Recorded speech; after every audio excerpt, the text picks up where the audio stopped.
Who's the other one? Who's that? Yeah, go ahead and get started. Just raise your hand and name your affiliation. Go ahead, Bill. Coach Meyer talked about how he knows that Michigan State's going to make sure that they take away right by the run game. There's no pressure on you guys.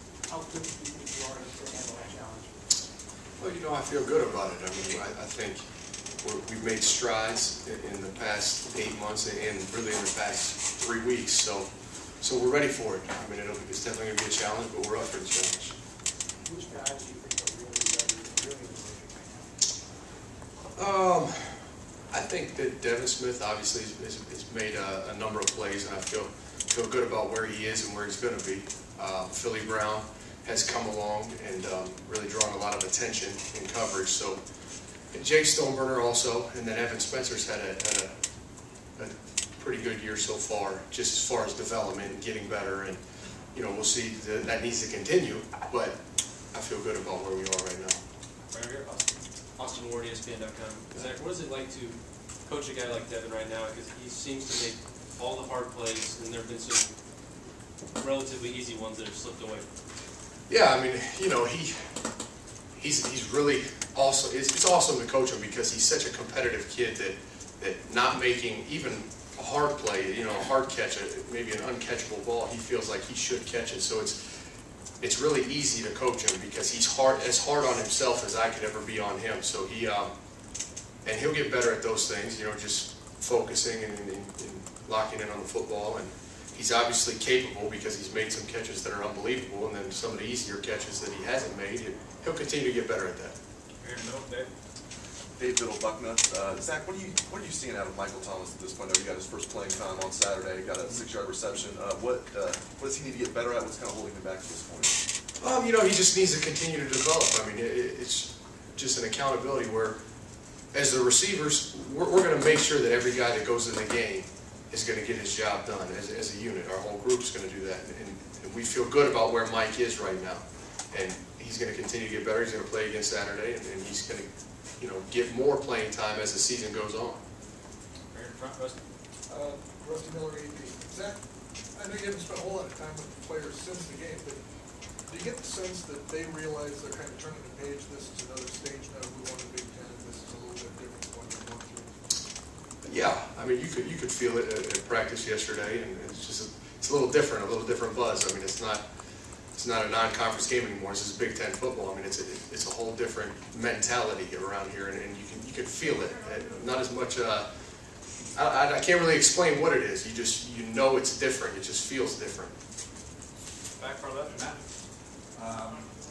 Jake Stoneburner was coach singled out for having a good game on a game where he didn't have any catches. Can you just speak of, in this scheme, the blocking, how important that is to the receiver position, and not only what he's doing, but all of the guys? Because everybody always looks at catches and everything, but in this offense, I'm sure it's a lot more complicated. Yeah, I mean, we have, you know, we ask our wideouts to really block the perimeter better than I would imagine most schools do, just because of our perimeter run game. And they blocked very well on Saturday, and when they don't block well, the offense doesn't go. When they do block well, it goes. And Jake's a testament to that. He had an unbelievable game blocking, and like you said, he didn't have any receptions, but I mean, he was as valuable as anybody else on the field because of how he blocked. And that's critical. That's critical as we move forward, and that's been critical in every successful drive, play, or game we've had. They need to be able to block extremely well. And it's not an easy skill. I mean, you're asking a guy to block an athlete with that much space, and they've done a decent job at it, and we need to continue to get better. And as we get better, you'll see the offense improve even further. Right in front, Bill. Yeah, just following up on that. He's been known as a receiver. I don't think you threw the ball to him at all, right? You know, the running plays that were designed To Jake?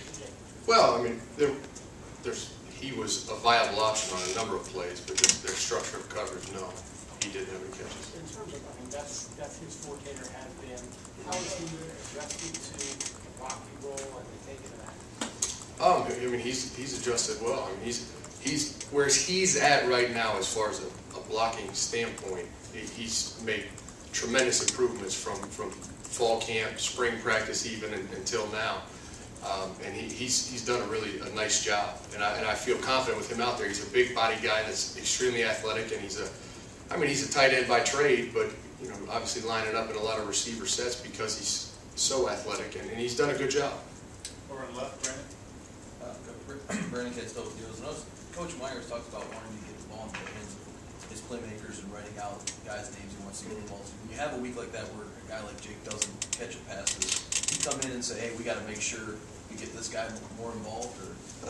I mean, yeah, to an extent, but also a defense can take away a certain route, and it's just going to open someone else up. So you'll see week to week a certain position or a certain guy will have more touches than another guy just because of the structure of defense. Now we have ways of getting guys the ball, and we're a matchup offense, so Jake is a matchup problem for other teams, we feel. So yeah, it's definitely in our plans to try to feature him a little bit too. Down front, Doug. Doug McReese, even play dealer. Urban has talked about Devin as a go-get-it guy. You can sort of count on that. How do you work that in? Do you have times where you work with Braxton and work with him to say, not that you just throw it up there, but that give a guy a shot, it maybe doesn't have to be perfect, but give him a chance to make a play? Do you try to take advantage of that skill as well? Yeah, I mean, but not just him. I mean, that's something we've done since we got here, kind of to identify a guy that will go get the football in the air. I mean, that's dependent on the play call, but if that's a viable option and it's one-on-one, you got to feel confident that Devin Smith, as our ex-receiver, is going to win his one-on-one against the DB. So we've done that since we got here, and not just with him, but he's shown that, and he's improved on that quite a bit. So we feel really good about him if he's one-on-one. Down in front, Tim. Yeah, Zach, as you've watched video of Michigan State, does Max Bullough, their midside linebacker, middle linebacker, does he jump out? I mean, what do you see about their defense and him in particular? Yeah, I mean, they put him in position to make plays. I mean, I really think he's a really good player. I mean, I think he's solid in the run game, and he's efficient in the pass game. So I think the way their defensive structure is, they allow him to be a good player, and he is that. Yeah. So I mean, I think he's definitely something that we need to be aware of and take advantage of. Is Golston, does he look better than, well, you didn't see him last year, but the end and stuff. Just talk about him and his presence. Well, I mean, it's early right now, and I'm watching a lot of secondary stuff and coverage. So I've noticed him, but I'm obviously not studying him.